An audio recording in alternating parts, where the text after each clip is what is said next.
name is Peter Njogona, a born-again Christian. I would like to talk about prayers and fruits of the Holy Spirit. That we get it from the book of Galatians, chapter number 5, verse 22. Let me say this, that if only you have the fruits of the Holy Spirit, you will not be in the situation which you are in today. This is because Jesus taught his disciples on how to pray when he was in this world. This means that even if others fail to pray, you as a Christian, you have to pray, or you are getting born again right now. I will say that please, you have now start a prayer life so that you may understand what God's will is. Let me read the fruits of the Holy Spirit, which are going to guide us in our topic today about that. If only you had the fruits of the Holy Spirit, you will not be in the situation which are in today. Let me read the fruits of the Holy Spirit in book of Galatians chapter number 5, verse number 22, which reads this. But the Spirit produces love, joy, peace, patience, kindness, goodness, faithfulness, humility, and self-control.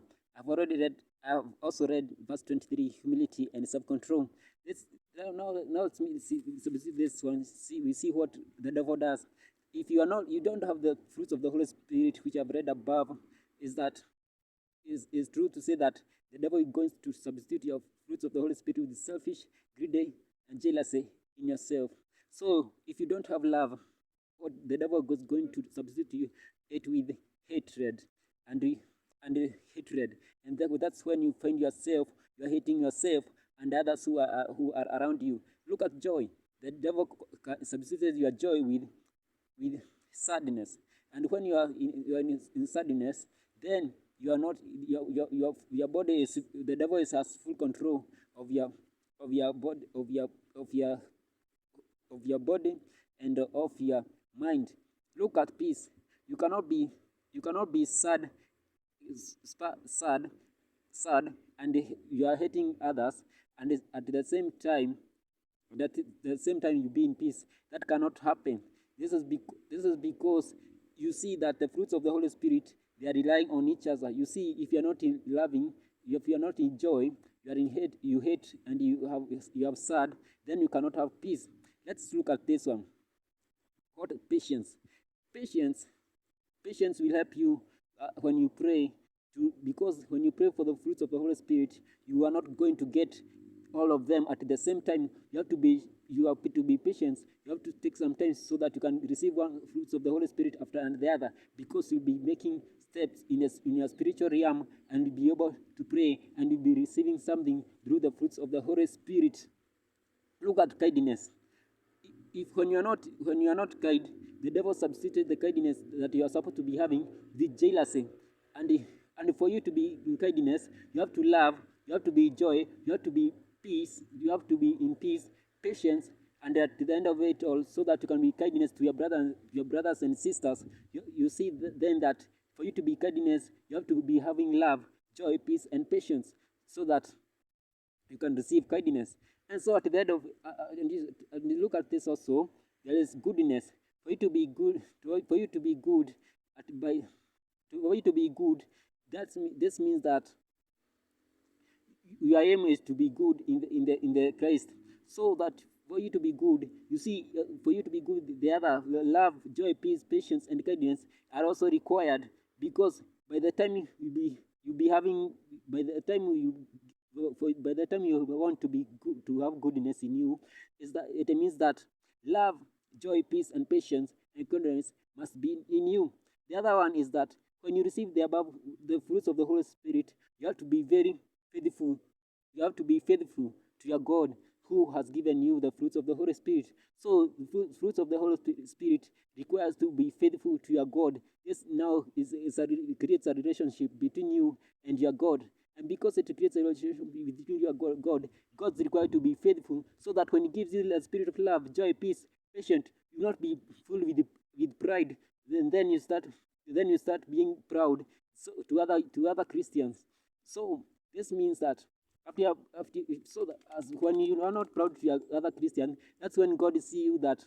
So you need for you to be not not be proud. You need the fruits of the Holy Spirit, which is called humility. And humility produces humble.